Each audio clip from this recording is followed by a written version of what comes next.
There we go. Good morning. Welcome to Brewing Happiness. I'm so excited today. I have as my guest a young lady who is, well, doing it all.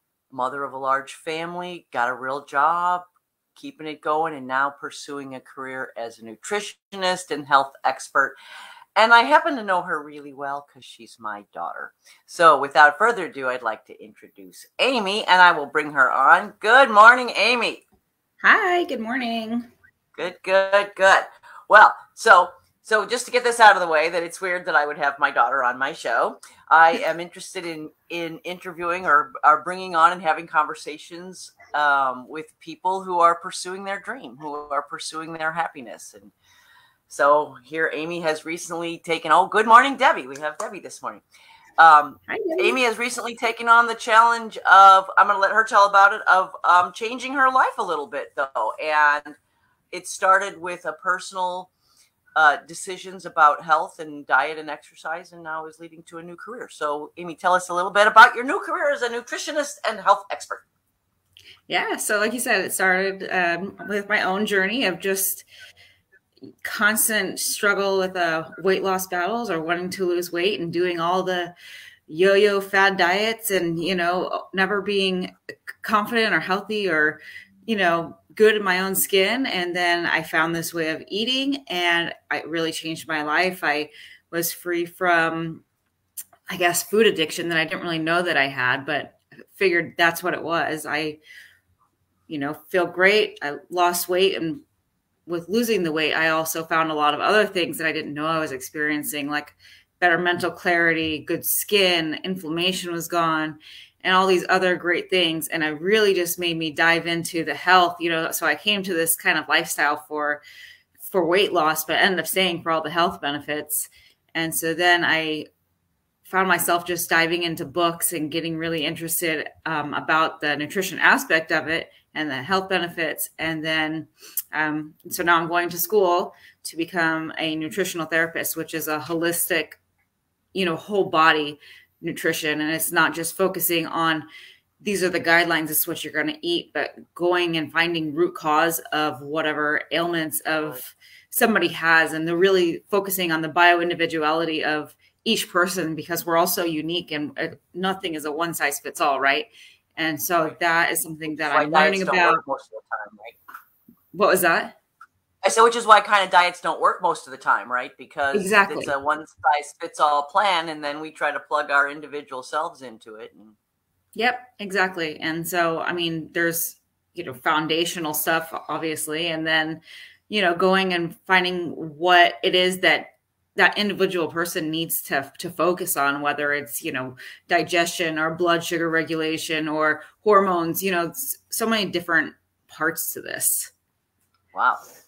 That's a lot. I have just recently been more careful about what I eat because I have enjoyed not having to deal with body size my whole way, just, genetics.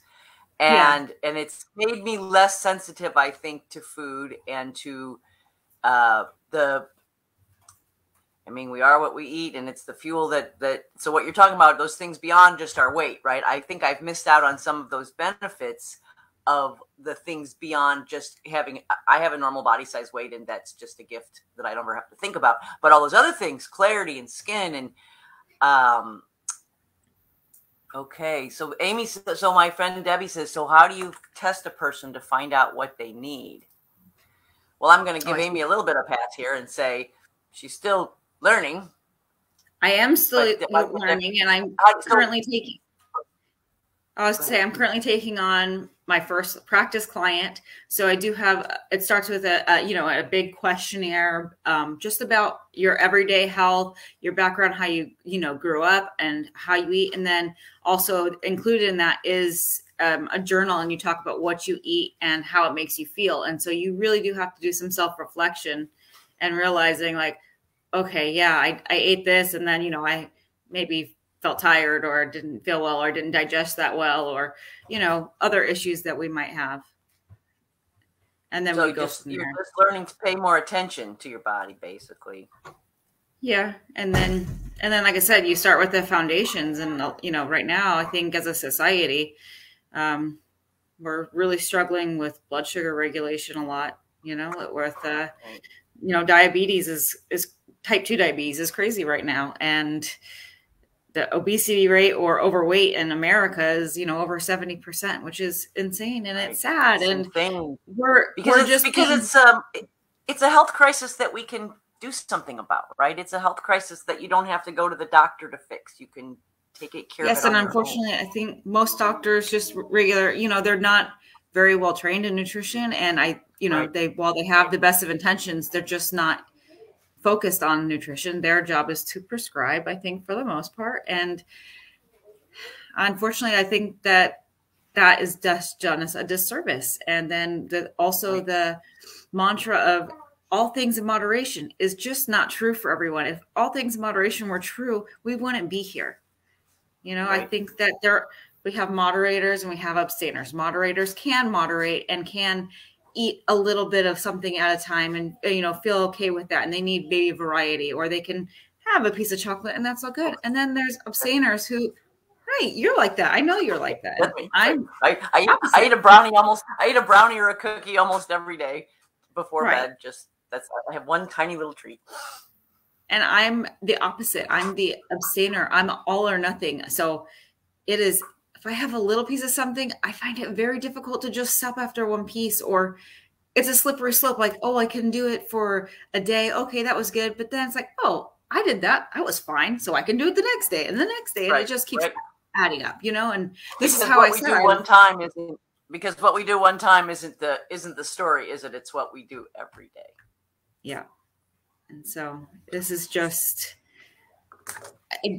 sad seeing so many people struggle, because I know that I was one of them, and I know mine started with weight loss, but it opened my eyes in this world to we are struggling with way more than a weight loss epidemic. It is more health. Like there's chronic illness everywhere, and we're seeing it more and more, and with younger and younger. And I want to help people fix that in their own lives and in their children's life, like break the cycle.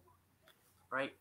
Well, and that's why I invited you to come on the show, because you are so passionate about it, and it has seemed to make just a huge I mean, it's been a couple year journey for you, right? You've been doing Yes. what you started off worried, like you said, about yourself, and now translating that to wanting to share what you've learned with other people because you have become so passionate about it. Yes. So tell me a little bit about, this is a happiness show. Tell me a little bit about your path to happiness and how this is changing your life and hopefully leading you down a path to a happier, for a happy life.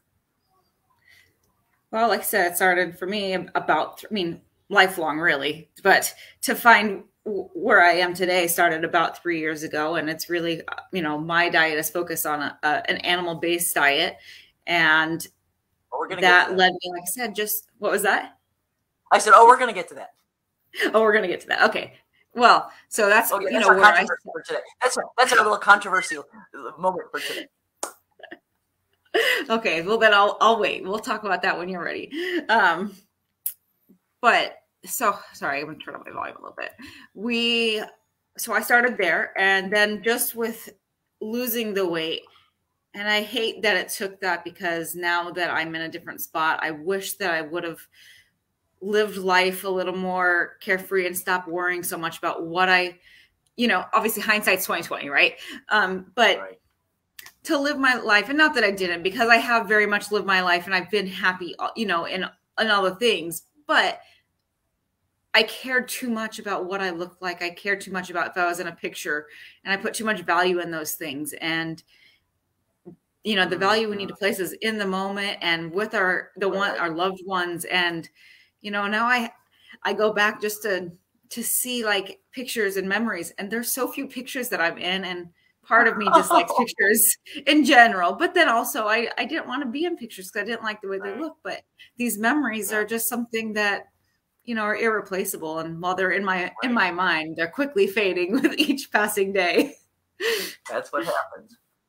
All right. So you do have I will say, let's talk about your diet, because you have a non-normal diet. True. I'll let you tell meat, So animal-based, but bigger than that. yes, animal-based, and which is what I am a proponent of, is like I encourage for basically anyone. Like this is how we've evolved. We're here animal based. We're not eating enough protein. We're not getting enough animal fats. These are things that, as a whole, everybody needs. I am the more extreme, and I am carnivore, where I just eat meats, and that's what works for me right now.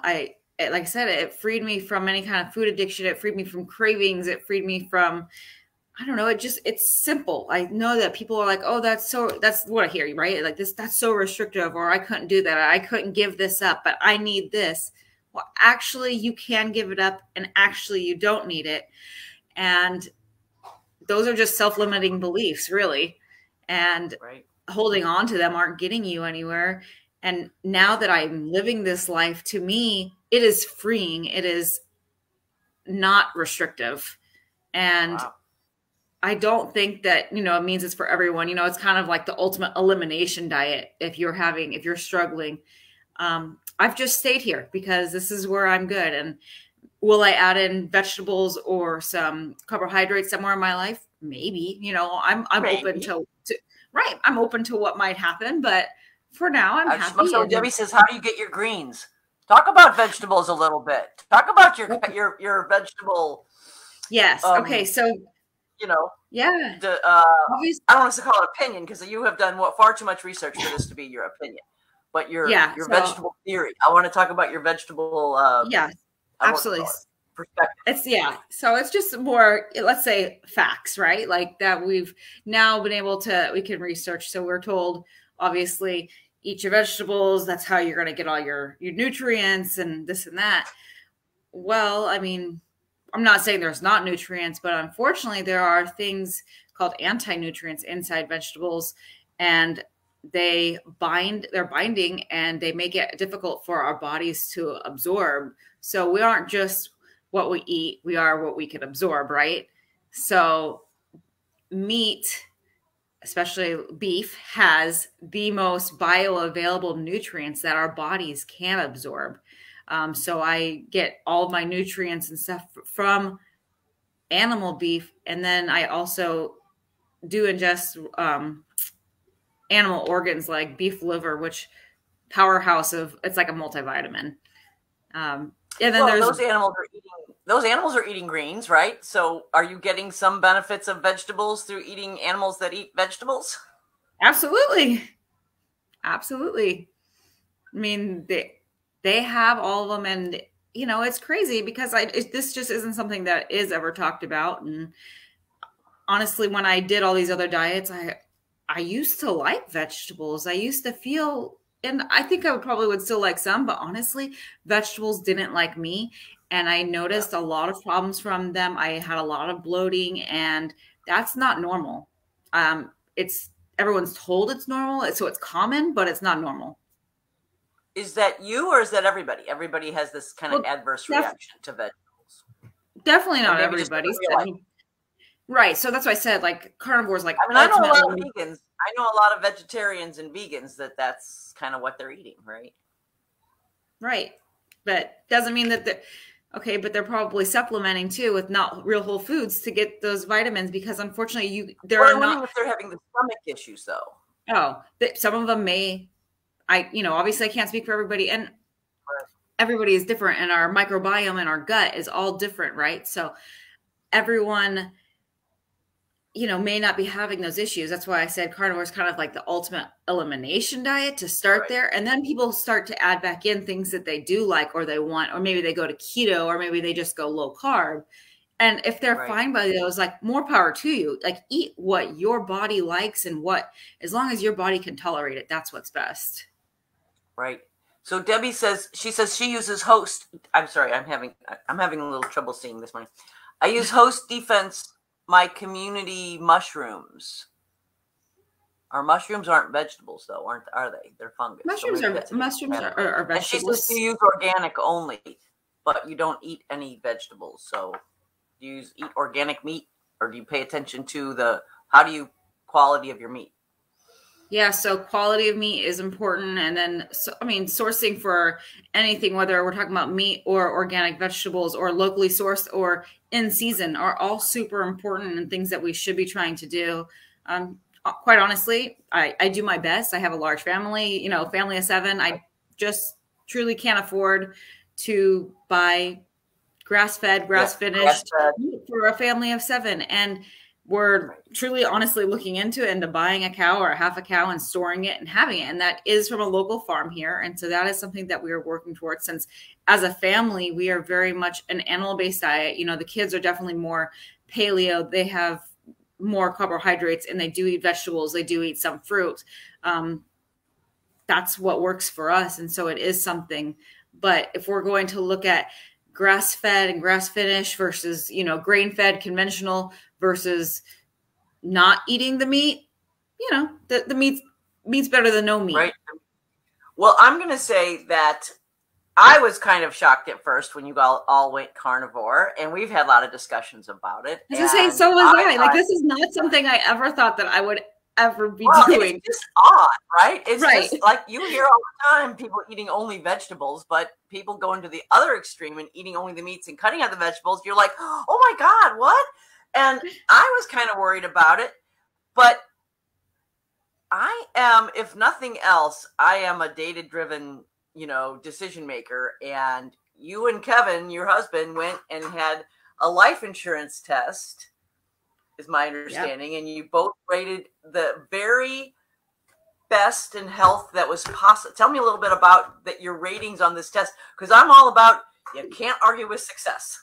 Yeah. So we both had, you know, just our regular blood drawn, you know, height and weight, all that. And just all of the markers, I think it was like on a scale of like 1 to 27 or something along those lines. And we both rated a 1, which is the best. Both of our cholesterol was great. So my husband, Kevin, he had high cholesterol, and he, like you, doesn't have a weight problem. He never has, you know, that's just who he is. But he always kind of had elevated cholesterol. And that was something that, you know, he was always working on. Right. And he ended up going carnivore because he was like, well, I just see that you're just having so many benefits. Like I said, he didn't have the weight loss issue. Not everybody needs weight loss, right? But everybody needs health. So he did it. And, you know, everybody, and his cholesterol is now in the normal range. He's feeling better. Yeah. You know, there's some ailments that he was dealing with are improving, if not already fixed. Blood sugar score. Mine's right at the bare, you know, right at the, I'm not in the danger zone, but yeah, so my blood sugar is always like pretty much in like the 70s, like really low 70s. Wow. Yeah, it's very stable. That's pretty cool. Well, yeah, because you don't need any sugar at all. Right. I mean, and it can go up to 90s, and it really just depends. Like, that's a snapshot in time, right? So depending on when and if you're checking it fasted, if you're checking it right first thing in the morning, our cortisol, which is our stress hormone level, is already higher because that is getting you prepared for your day. So it just really, like I said, it's more than just a one-time thing. So I have checked blood sugar levels occasionally, but because I know, like you said, I'm not raising my glucose at all because I'm not ingesting any glucose. So it's not going up. So, you know, I focus on just fueling my body. Like I said, it's helped me feel good. I've noticed a difference in our kids, focusing on getting vitamin D and sunlight. Talk about the difference in your kids, because as I look around now that I have a little bit of heightened awareness because of you and all the things you're doing, right? And as I look around, I just see kids eating sugar. I'm just really sensitive to that. Kids just eat sugar all the time. That's all there is. Yeah. Okay. So my friend Vivian says head to tail carnivore. Can you see this? If I put this up, can you see it? Yeah, now I see it. Okay. Head to tail carnivore, great choice. Organic, grass-fed, finished is really important if possible. Okay, good. Vivian says she reiterated everything I just. Yeah, she reiterated everything I said. Yeah. These are all perfect choices. Good. Yep, nose to tail it's basically saying that you can eat all parts of the animal. It's not just like, oh, I'm just going to eat a ribeye. So like I said, I eat the organ meats. I've had, oxtail. I'm kind of curious and interested to try beef tongue, which sounds disgusting, but supposedly it's really good. It's just that big tongue. There's a big tongue Right. sitting. So after it's cooked, so then you can either cut it up or you could shred it, and it's almost like a pulled pork. So is it really good for you? Or are you just curious? Yes. I mean, it's still got nutrients. Brains? How about brains? Have you eaten brains? Not eating brains. I'm not saying I'm open to trying things, right? I mean, I never thought I'd be eating organs. Like I was like, ooh. But now I really enjoy them. Debbie says it's gross. It tastes like corned beef. Tongue. She says tongue tastes like gross like corned beef. I like corned beef. Well, there you go. There you go. Well, like I said, I just think that I would never in a million years have said, oh, that carnivore thing sounds like a great idea, except that I have seen you over 3 years. Your skin looks great. You are the weight you want to be. You're light. I just feel like a lightness from you that I've never seen before. And when you said you never felt confident about your body, oh, that makes me sad. I guess I didn't realize you were dealing with that your whole life. I guess I should have known. It's not something you go around parading talking about, like, hey mom, guess what? Guess what? I have body issues. But you know what? I do want to say that you said you feel regretful about all the times when you weren't on this, or you didn't feel like that. And as you know, as you get older in life, we make decisions and we change our lives, and you can't go around regretting that you didn't come to where you are sooner, because you have to, I think you just have to kind of own that all the things that went before that led up to your being where you are to make this decision for yourself now. Absolutely. So we do things until we're ready to stop doing them, right? I'm not living my life in regret. Right, that's right. Until we're ready to make a change, and you're young. You have so much, you have lots of times to enjoy your newfound health and energy and perspectives. So I do, yeah. Tell me about how you're looking forward to working with other people, because I see that you are truly passionate about this. It comes up in conversation a lot. It's obvious. Yeah. I mean, you're in school, so it's obviously a big part of your everyday, thought process right now. But tell me how you're feeling about not just learning about the nutrition part, which is great, but working with, my friend Joanne says, how active are you? Well, I'll just say she's the mother of 5. Right there. So, and as a mother of 5, I'm just going to tell you, that's an active job. I say I'm active. I'm very busy. I'm a taxi driver, so I'm in and out of the car all the time. But I also lift weights and work out about 6 days a week, if not 7 days a week. So that's 2 questions now. Because first, Vivian says, I've never had this much conversation. I'm so excited. Protein is much more important than has been given recent credit for. Let's see, we'll change. Credit for, and the need for it grows with age. Can reference the protein. Okay. Yes, absolutely. Vivian's in the know. Yeah, I'm telling you. No, it doesn't matter the subject. Vivian is always in the know. She knows about. She well read. That's it. This is like such a big thing. And I know, like I said, you and I have talked about this and the importance for protein, especially in older people, people that are getting older that need it so much that is typically why they lose, or they don't want to eat anything, or they reach for other things, is because they are protein deficient. And if we focus on making protein, a priority, that's going to change a lot. And then also focusing on eating animal fats or, healthy fats, and really staying away from processed vegetable canola oil, soybean oil. Like those things are so bad for us. They're so inflammatory, and they're in everything. They're in all. I know. Sorry, I hate to break it. If there's like one major thing that you could change in your lifestyle is to get rid of those. I mean, really focus on. You're gonna have to make me a list. I might have to become your client. I was say a quick list is get rid of anything like I said, the canola, grapeseed, anything that's on like the regular super cheap shelf. I mean, focus on. What kind of oil do you use? What do you cook with? So I mostly just use like tallow of like beef tallow, like leftover, like rendered, you know, you can use that. There's butter. You can't really cook butter at a high heat because butter, there's ghee, which does have a much higher smoke point. So you can use but I cook everything in butter. Right. Butter is honestly great for us. Everything's better with butter. Right. So transition to getting the grass-fed butter, even better for you. It not going to have any additives or anything. Honestly, and the flavor is better. And yep, I keep upping my butter game because I keep noticing the difference. Yeah, butter is great. Between the grocery store butter and buying the good stuff. Yeah, you can use avocado oil and extra virgin olive oil, and yeah, it's more expensive, but there's a reason. Don't use the avocado oil or the olive oil for cooking like high temps. It's really low temps. Right. Or save it for like salad dressings or such. But yeah, unfortunately, the canola oils and vegetable oils are all manufactured, processed, and then really already rancid when they hit the shelves. And then we heat them up and it makes it even worse. Yes, I know.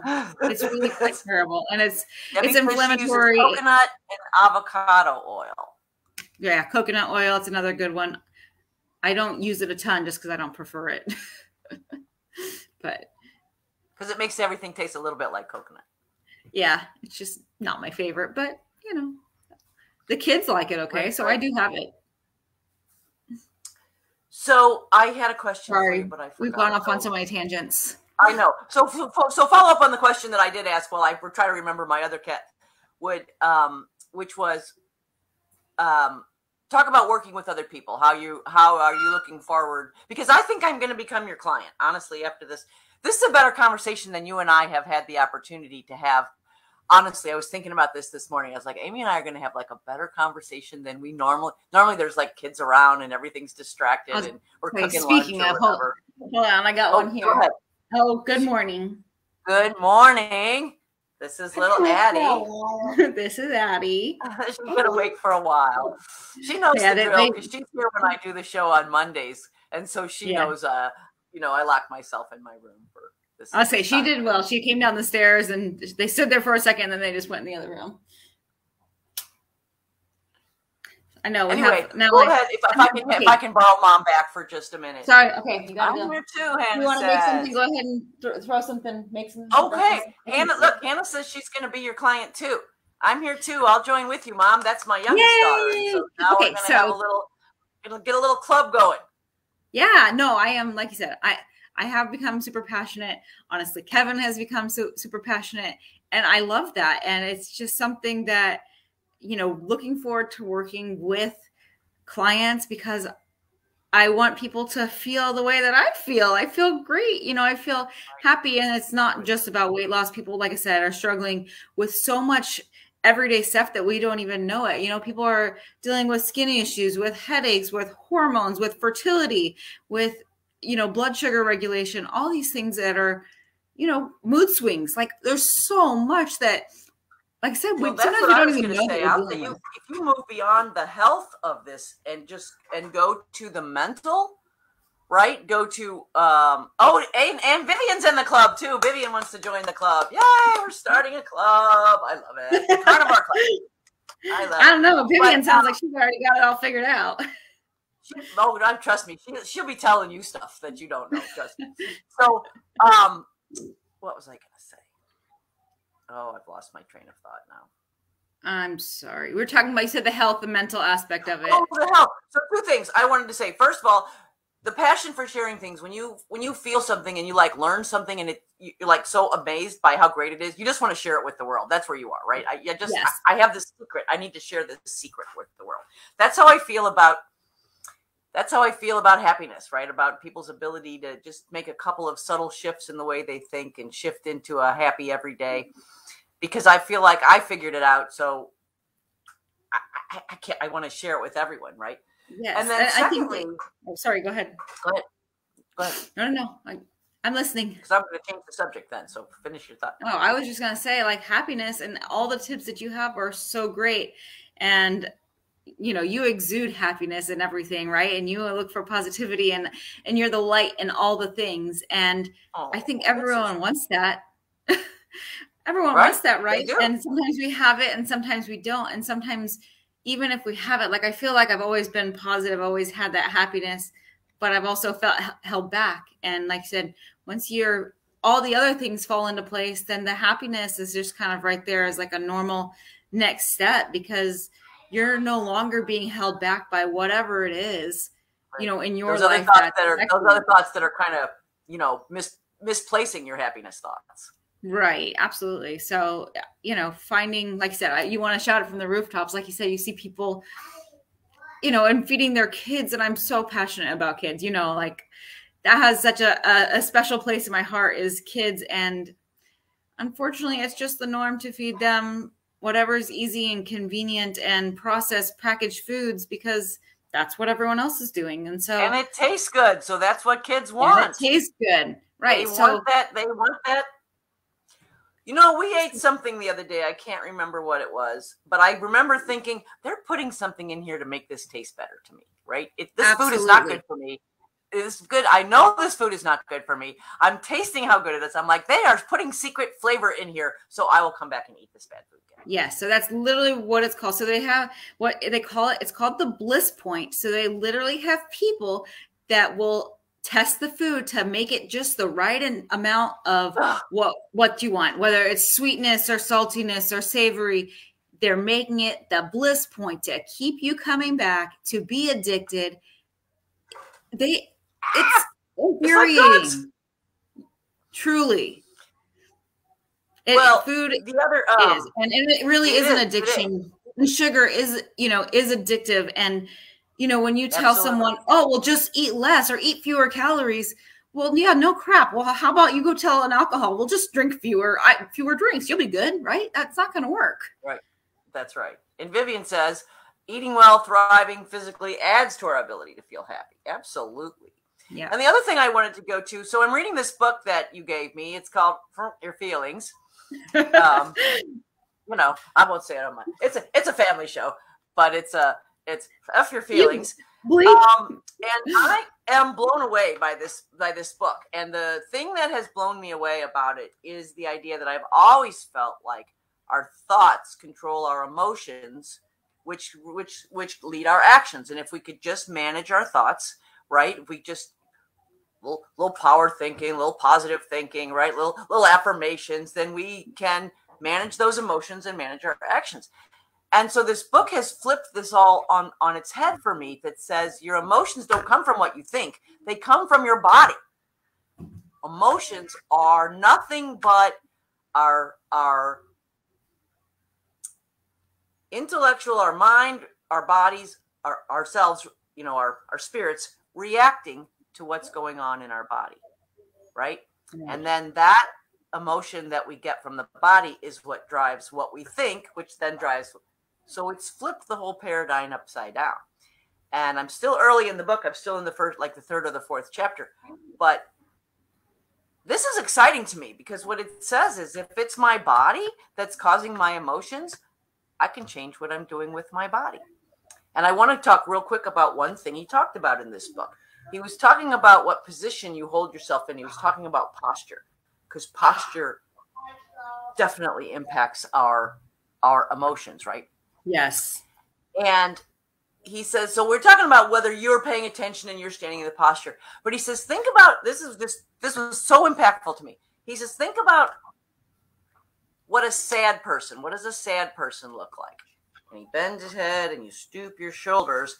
And I'm going to stand up a little bit just to get a good picture. And he says, what are you in a perfect position to be doing? That's the position we have when we hold our phone. So think about that for a minute.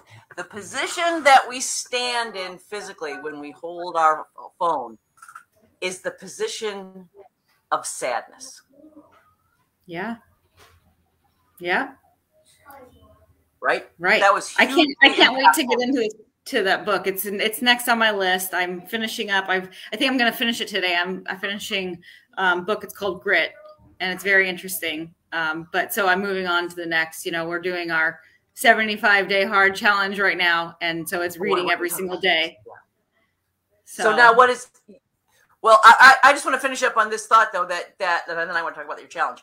But that thought that moving your body, doing a few exercises, standing in a power pose, holding your chin up high, holding your shoulders back, totally impactful on our moment-to-moment happiness, right? Totally. It's a little cycle that we have such a power over changing once you understand it. So I feel like once I learn something and I feel like this, then I need to tell everybody, right? I say you want to tell everyone, yeah. Oh my God, I've discovered the secret to happiness. I say you're going to start correcting everyone's posture. Get off your phone, stand up straight, and be confident and be happy. So, when I was a kid, my mom and my grandma had the best posture. My mom always had good posture. The knuckle. Right in your back. If you were slouching, they'd walk up behind you and stick the knuckle in your back. But guess what? I have good posture. Yeah. And the thumb. The emotion. So just, I feel like when I do go back and I look at pictures, honestly, so it's all related, right? So how I seriously was slumped over in so many pictures. Like I had very poor posture, and now not only, I guess I'm more cognizant of it, and I try to think about it, but also I think just in general, like your self-confidence, you want to stand up straight, it exudes confidence at that point. Right. Isn't that funny though, too, how, like you said, once you become aware and then you go back and look at the past and you're like, so my cousin Elaine says, Grandma Rosie did that too. See, that was the generation, right? That was the generation. Stand up straight. I did it to you guys, I think. Oh, yeah. Not enough. All right. So now tell me about your 75-day challenge. This is so impressive. You and Kevin, your husband, are doing, it's called a 75-day hard challenge. And it is hard challenge. Tell me about your challenge. Yeah, so it's called 75 Hard, and it was created by someone that he's the CEO of First Form, which is a supplement company, and it's really supposed to be a mental toughness challenge. And so there's certain things that it includes 2 workouts a day, 45 minutes each. One of them has to be outside. You have to read 10 pages of personal development a day. Drink a gallon of water a day. Take a picture every day, no cheating, no alcohol. So you pick a diet, any diet. It doesn't have to be carnivore. So a diet that works for you. And it doesn't. So, and same thing with workouts. It's a workout that works for you. So if it's a 45-minute walk, then, that's your workout, or yoga or whatever. Well, if I dance for 45 minutes, that would still count. I don't have to. Totally. Yeah. It's not specific in that. And like I said, it's a mental toughness. So it's a matter of checking the boxes each day and prioritizing these things. And it's honestly been like great. And we have 15 days left as of today. Oh, wow. And yeah, so I guess it must be like day 60. So it's crazy that we're here, and I've really enjoyed like the reading aspect of it.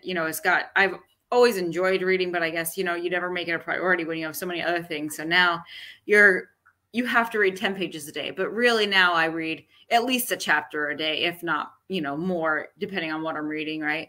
And same with Kevin. He's reading more than ever. And the books that you're reading, it's all personal development. So it's already motivating. So you're like, all right, I'm going to get out there and do my workout. And it's a good little thing.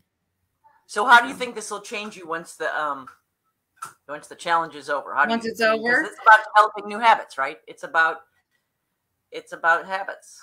Yeah. So, I mean, I was already pretty good. I already work out all the time, right? So I love working out. That's my, my mental health happiness is working out. That's what, brings me to be able to deal with the day and the kids and all that. It's my time for me is to work out and to lift weights. But so that will stay. We've, included more walks because we have to get into, and one of them has to be outside. So I enjoy the walking. Like I said, I really enjoy the reading. So those will stay. I don't love the gallon of water. It's okay. It's not as bad as I thought it was going to be, because we are working out so much and it's summer, so it's hot. So it's, kind of easy, but I more believe in a drink to thirst. And, I'm making sure to replenish electrolytes because that's also super important. Drinking that much water, you're just going to be flushing them out. And so that's something that it's like I'm doing it because it's part of the challenge, but not something I'll keep. Gotcha. Maybe I'll drink more well, water. Like I said, I think sometimes these challenges are. I really admire you. First of all, a 75-day challenge. It just sounds horrible to me. I know I should probably say, "Oh yeah, I'll do it," but I just don't want to. I'm going to find a 75-day challenge that maybe isn't quite so tough. Oh, you could. It's not that tough. You could do it. Come on, two 45-minute walks outside. And honestly, when you do something like this, it's such a confidence booster. You feel so proud of yourself for having stayed consistent and doing it. And then when you want to do something else, you think, well, I did that. So if I can do 75 days, I can do this, right? Trust me, I have all the reasons not to do it, right? Like all the excuses. Right. So no, I very much admire you, and you're doing it with your husband. That's something that I think a lot of people would wish for, is that they would do something challenging like that with their husbands, because it's got to be great for your relationship just to have this connection. Yep. Right. The accountability, the camaraderie that we have with each other, and then the connection. And it's like, constantly motivating and pushing each other. Right. Well, because you're taking a goal beyond just your family, right? You're working on a common goal that's lifted you above just your common, you're wanting to have the best for your family. That's, kind of part of the deal. But now it's something for you guys, something for the two of you, and it's awesome. Okay, so I had a question in here. Author. Vivian was asking about an author. For what? Are you still with us, Viv? I don't know. We'll find out. She wanted to know an author of something that we talked about. I don't know. She was the one providing the author, I thought. Maybe of your book. Right. Maybe of your F Your Feelings book. Oh, yes. Okay, I'll post that later because his name's Ryan something, but I don't remember his last name. I have the book right here. I can't see it. As soon as I finish, as soon as I finish it, I'll do a book report on it. I'll get it. But I want to get I want to read the whole thing first. Ryan Muncie. There you go. And he says he named it author of the book about feelings. Yes, that's right. Author of the book about feelings. Ryan Muncie. I'll post it. I'll post a link in the comments when we're done. But he said he named the book. It's a little bit of a controversial name of his book, right? And he said, basically, I did this to get your attention and make you buy the book. So it worked, right? Yep. But honestly, that's the premise of the whole book. Is doesn't matter what you're feeling. Success comes from learning to create habits. Great, successful people have successful habits every day, and it's about moving from doing what you feel like doing to moving to doing what you've committed to yourself to doing. And that's the path we're all on, isn't it? Yeah. Well, good. All right, Amy, like I said, I figured we were going to have a better conversation today than we normally get to have. I'm very impressed, though, that you are on day 60 of a 75-day hard challenge, and with just your commitment to this lifestyle. I've seen the changes in you over the last 3 years as it's become more and more and more about your life, right? More and more, I guess, a bigger part of your life. And so is it your long-term goal? I mean, you do have a real job, right? You have a family, You got a real job, but now you're going to school on top of that. Is it your goal to make this your life work, your kind of the focus of your life? I'd like to think so. Your professional life, not your family life, of course. Yeah, no, I would like to think so. I mean, I think that, I still have like more than 6 months left, or about 6 months left of school. No, more than 6 months. So it's the end of March. And then So Elaine says, what are you studying? Tell us a little bit about, it's a little repeat, but just talk about what you're studying. Yeah, it's nutritional therapy. It's holistic. So it's nutrition. And like I was trying to say before, it's about focusing on bio-individuality of everybody, of each person and their nutritional needs, and how it focuses on getting to the root cause of whatever it is that, that everyone is dealing with individually. And Elaine, at the beginning of the show, we talked about Amy has a strict carnivore diet. She is a meat-based 100%. And I'm going to recommend, if that sounds strange to you, to go back and watch the beginning of the show, because it was quite interesting. And I know, like I said, I would never have been able to endorse it except for having watched you do it and see the changes it's brought in you, and health markers going up and not down. And, Absolutely. and Like I said, I never expected to be here. And, when I learned about it, I was like, sure, I'll try for 30 days. I try everything for 30 days, whatever. And, I stayed for the 30 days, and then I was like, all right, well, I guess I'm just going to keep going because I felt so good and had such good success, like right away. So you saw differences within 30 days. You saw and felt differences in your body in 30 days of carnivore. Yeah. Because I did the whole 30, and I've done a couple of those things. And I really believe in anything you can do anything for 30 days. Right. It's a good way to test it out and say, is this for me? Right. Well, what do you have to lose, right? It's 30 days of eating, steak and eggs and bacon. Okay, sign me up. I always think, I don't know if I could be a carnivore. And then I'm like, but I love all those things. Right. There's nothing in the meat category. There's nothing in the meat category I don't love. So. Exactly. So right now, during our 75 hard challenge, it's, pick a diet. And I was like, okay, I'm already really strict with my diet. And so I chose to do beef only to give that a try. Right. So I've been doing that. I did it with the exception of 2 weeks where I took a break when I got sick, and then I kind of had a beef aversion, but I'm back to it, and it's been great. But at the end of the day, for me, I like the variety of more foods. And so while the beef is just for the 75. Yeah, it was a challenge because, honestly, some people do notice benefits from eating just beef, and they do end up sticking that way because that's what works best. Right. And it's great. I'm not complaining with eating, beef every day, but, I think that when I'm not doing just beef, 90% of my diet is beef anyway. And then I add in, eggs and bacon and maybe some pork belly or some chicken wings, but outside of that, for the most part, it's beef anyway. It's what I prefer.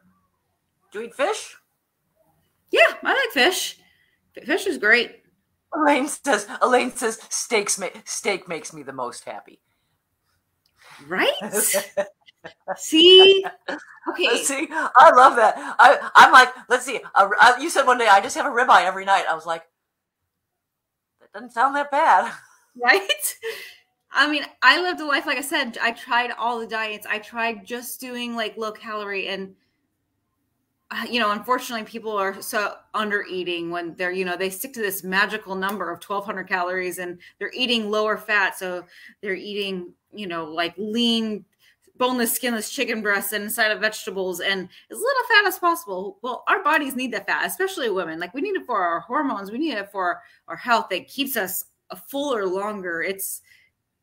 I'm so glad I don't have to eat chicken breasts every day. Like, in the moment it was fine. But now I'm like, I get to eat steak every day.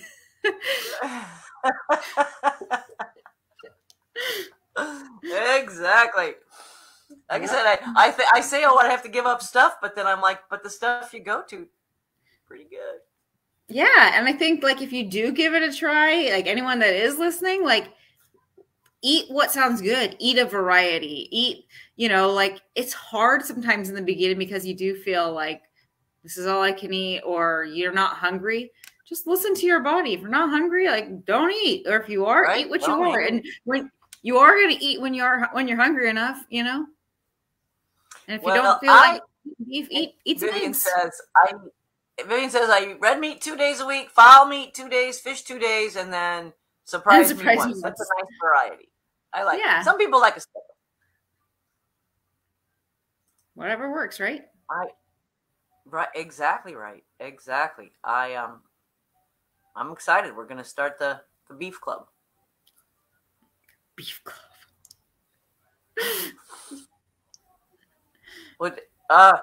Well, it sounds interesting, and like I said, I'm happy to. I would never embark on something like this other than having seen you do it successfully, and you didn't like shrivel up and nothing bad happened to you because you went all carnivore. Because I think in today's vegetable loving world,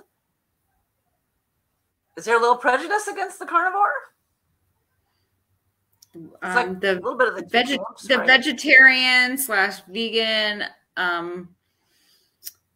mindset is heavily pushed, and that's kind of what is heavily what pushed, what? like pushed, and that's what they want us to be, is more plant-based everywhere. Like now you see it now more than ever. Plant-based this, plant-based that. It is. It's all about the plant-based, and they're I mean, it's even anti-meat in some ways, right? Oh yeah. I was before the COVID, I was going to yoga regularly and doing some more mindfulness and meditation things with the group of ladies that I met there, and the conversations became very much, they were all vegans, and they all did did cooking classes. I mean, they shared recipes and did cooking classes, and it was all very much a vegan, not even just vegetarian, vegan lifestyle. And I kind of had to come clean one day. I was like, I gotta confess, I eat meat. And they were just like, it's okay. We still like it. You can say. Like, they still accepted me, but nobody was like, oh yeah, I eat meat too. It was all like, okay. So Debbie says plant-based is mostly GMO. Okay, so can I just say, my highly intelligent, well-read, fantastic audience is already on board with this. We're not shocking anybody. Nobody's out there saying, oh my God, you eat only meat? Why aren't you eating any vegetables? I don't hear any of that from our comments. Everybody's like, I love beef. So say you're a vegetarian or a vegan, you can get in your protein, you can do it, but you will be missing essential vitamins and minerals. You will become deficient regardless. Across the board, they do not exist in plants. You cannot get it. Like, you cannot get everything in plants that you can get. So you can get everything that you need in meat, though. And in different varieties. Wow. There you go. Now say, how do we come this far in life, right? Like, everyone didn't Debbie says, I'm sorry, go ahead. No, it's okay. I'm listening. I say, Debbie says, I like vegan foods, but I don't think I could be a vegan. Here's my argument with vegans and vegetarians. They make all their food to taste like meat. Oh, yeah. They make all this stuff to fool you into think you're eating meat, because I think we crave the meat. Absolutely. I'll say, vegans who don't have it are fooling themselves because they're eating meat flavored vegetables. I wish I could just like pull up a video and like share my screen of Emmy, my youngest, when we were feeding her. You know, we did baby led weaning, and we got to feed her food and give her a vegetable, and she's just like, you know, and then give her steak, and she's like giggling and laughing, and like the cutest video, like just sucking on steak. Like, they love it. And that's not to say that some kids don't like vegetables. I mean, I got kids that like vegetables too, and they ask for certain things. So we, you know, constantly have like zucchini and squash. They love those things. And broccoli, you know. My favorite story. Oh, my favorite story is Addie on Easter. One year at Easter, Easter was on April Fool's, and so the Easter bunny put some vegetables in the Easter eggs that were hidden out in the backyard. And Addie pulled out hers, and it had broccoli, and she went, broccoli? Okay. Just eat it. It was the jokes on the Easter bunny. Right? Yeah. She loved broccoli when she was younger. So, I mean, I said, if you like a vegetable and your body tolerates it well, more power to you, right? Like, whatever works for you. I don't have anything against everyone. I don't think what works for me is best for everybody. Well, I know that for me, I think we were talking about bloating, and, you know, we'll talk about the unpleasantness, a little bloating and gas, and frozen broccoli, a favorite summer snack. You just eat it frozen. Anyway, I have things that I don't think about, right? You just, I'm good at dealing with stuff, right? So I just, if you have a little bloating, or you're feeling not right, or a little pain I get a little pain in one side of my stomach sometimes. I just, whatever, and tough it out and keep going, and it goes away. But maybe some of those things are things that could actually be avoided. Maybe Yep. those are things that maybe with a change in not eating just any food that crosses my plate. Well, and that's Right. honestly something, like I said, that it kind of fixed things that I didn't even know that I had, like that. And that's got to be by far my favorite thing about carnivore. One of them is that there is no gas. Like, I swear, I know that's like maybe TMI, Oh, but that's it like doesn't that's happen, a selling point right there. right? It doesn't happen there. Nope. And that's, to me, I like Really? that. And then, you're talking about the pain and the bloating. And, I think I suffered from some inflammation. My last baby was a C-section. And after I had her, I'm guessing scar tissue or whatever built up. And it got to the point that I had kind of painful ovulation and painful periods. And I went to the doctor, and well, everything looks good. Everything I can prescribe you some pain medication. Like, no, I'm not going to take pain medication like every single month. No. And so when I went eating this way, I was like, I don't have those symptoms anymore. So I know that was an inflammation in my body that has gone away, and I no longer suffer from that. I also was interested. You said about clarity of mind. Yes. I'm not saying I'm struggling, but I'm just becoming more aware of clarity, right? I'm just getting older, and I'm trying to avoid, I want to live to be 100 and still be driving and working, and not like in 100, like in a vegetable, but 100.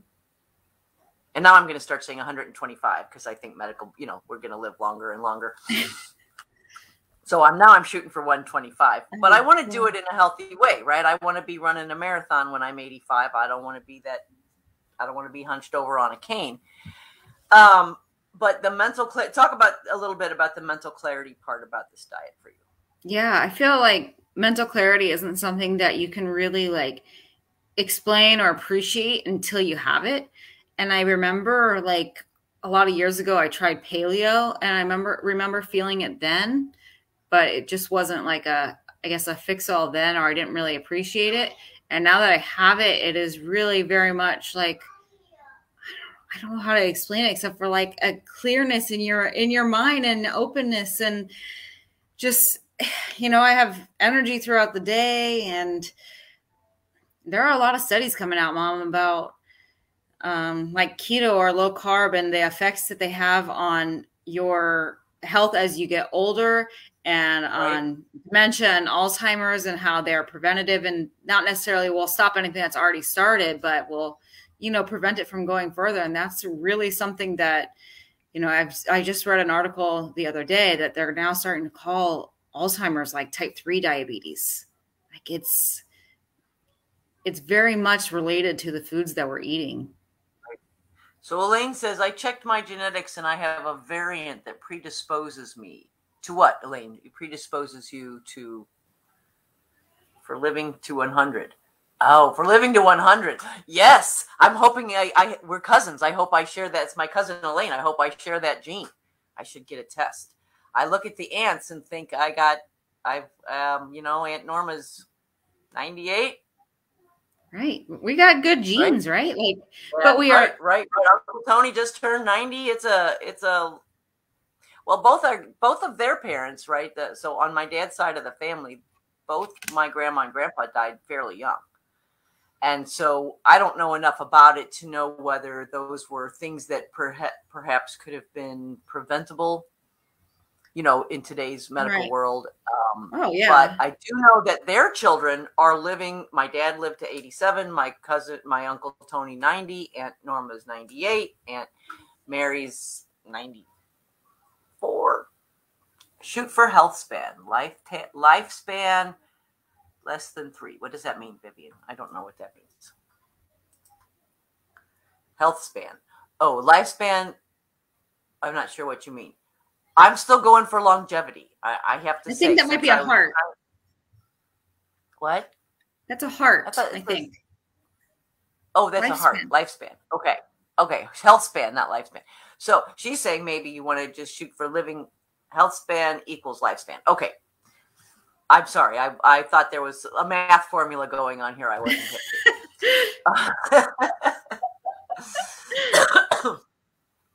Okay, Yeah. but like I said, since I've been a small child, I have been obsessed with living to living a Oh, I long, know. long I've heard life. it my whole life that you were I going to live know, to yeah, you've heard it 100. your whole life. Well, now it's Yep. getting serious. Like my whole life, I'm like, I should probably start thinking about a healthy diet, or I should probably start thinking about exercising. And sometimes, honestly, like I said, having not really dealing with body size has made me an anti-exerciser, which maybe has not been great for me. Right? Yeah. Is that I don't really have to Yeah, unfortunately, exercise. as you get older, your muscle mass does, Oh, shrink. And that, like, it's super important to be active. It's good for, your body and good for muscle tone and good for your brain. I mean, so many right. benefits to Oh, it. it's everything. And It's everything. That activity is everything. And I'm fairly active. I go to dance classes. I'm busy all day. I garden, but it's not you run as I around with don't think grandkids. I run around. I got grandkids. I'm busy, but I don't think it's enough. I think I'm to the point now where to reach my 100, to be upright and still have good posture and be reading and writing and driving and working at 100 means I need to start thinking about that now. I'm 62. Yeah. There's no more. There's no more. Okay, one of these days I'm going to get there. Yeah, I mean, honestly, the time is now for anybody. Okay, Yeah. keto's often used for kids with epilepsy. Grandma Shortino's health went down after gallbladder surgery. I understand it was bombs. Oh.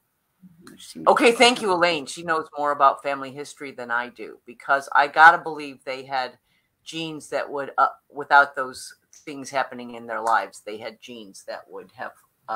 It's a long-lived, I don't know what I'm saying. High longevity family genes. Yeah. I've seen keto definitely used for epilepsy. I haven't had the test. Elaine had a test. I haven't. We talk about checking the genetics, but I haven't done it. But I just have this. I just truly have had this belief my whole life that this was my destiny, and that was the path I was going to walk. And if I'm going to walk that path anyway, then, like I said, I want to do it upright and say you want to do it right. You don't want to be 100 and be like, yeah, I look to 100, but you got people taking care of you, right? Like, that's right. You want to be one of those awesome people that are so kicking it and awesome, and you're all there up here and mind and body. That's exactly. I watch videos all the time about centurions and the ones that are.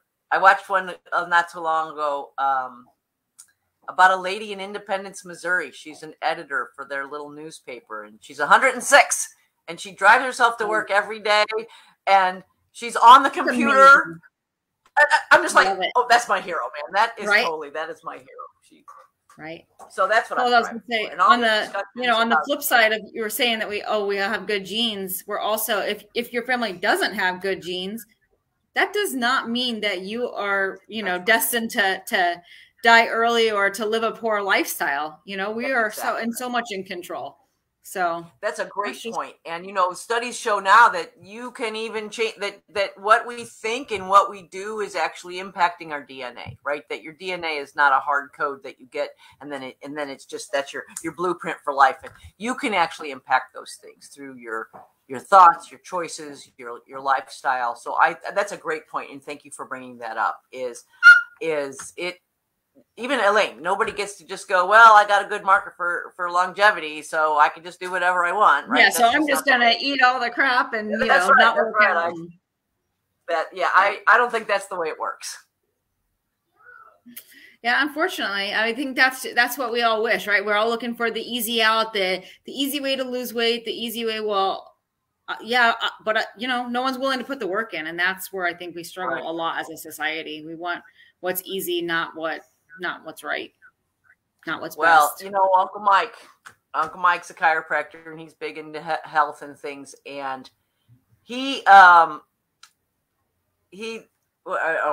speaking of clarity, lost my train of thought there. Uncle Mike. Okay, you can change. Diet and environment can turn on genes, epigenetics. Absolutely. I believe that 100%. Uncle Mike we were talking about asking what's the difference between a naturopath and a homeopath. Because we were just talking alternative, health. And he says, well, the homeopath he says, he got supplements and he's got natural, not pills, but natural things.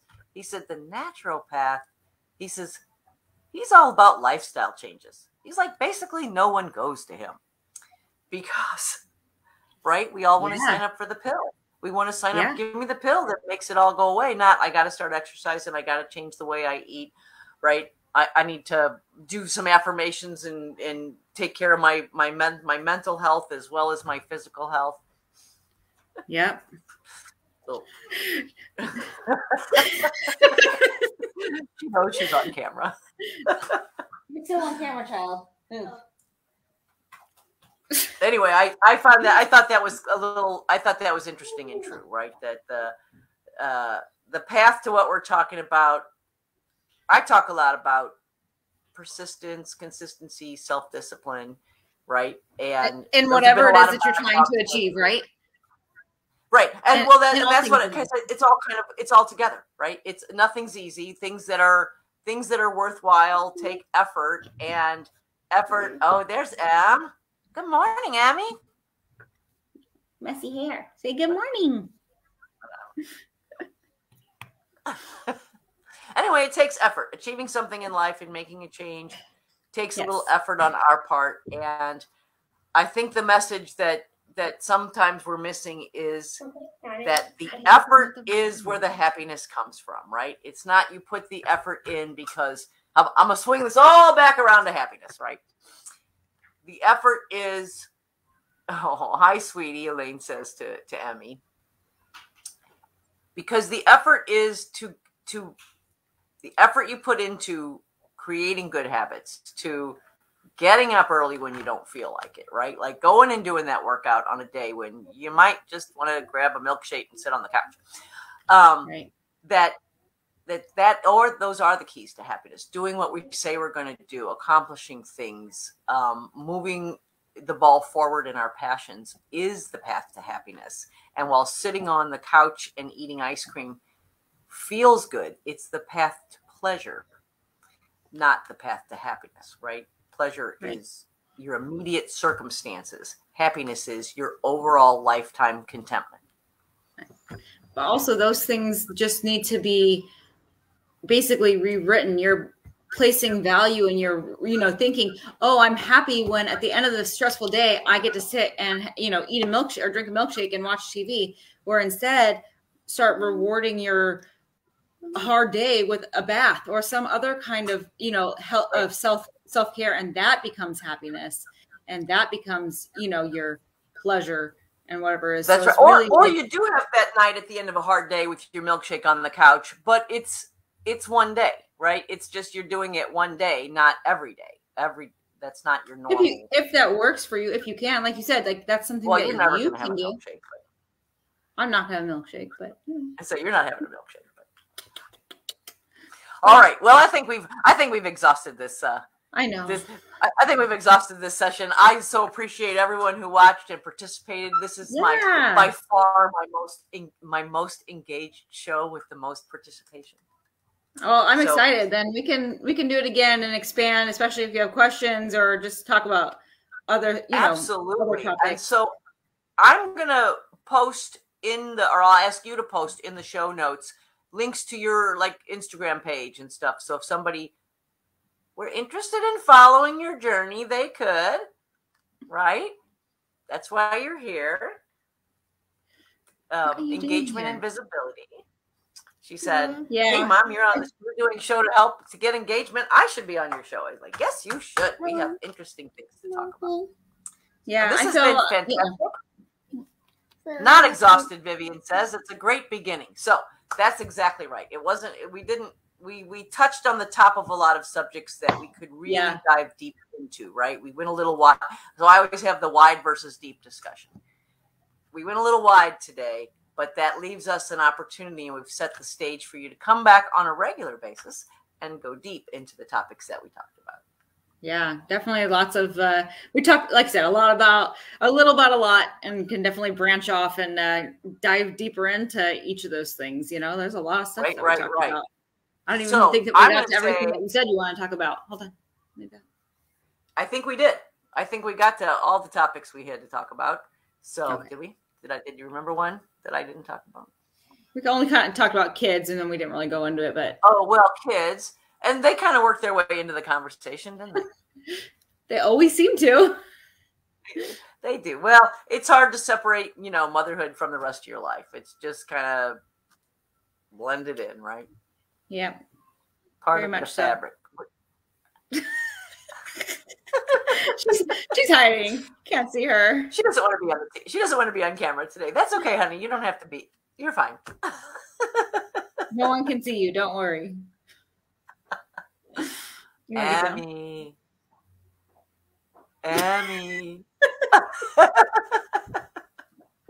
Goofy girl. All right. Well, that's our time for today. This has been lovely. I invite you back sometime where we'll go deep on the subjects of health, meat eating, raising a family while you're trying to, accomplish something for yourself. We didn't get into that talk much. So lots of stuff for future days. So thank you so much. Happiness today. Until tomorrow. Bye, Ams. Say bye. Bye. Can you wave goodbye? Bye, Noni. Bye. Until bye, tomorrow. everyone. Thank you. Bye. Bye.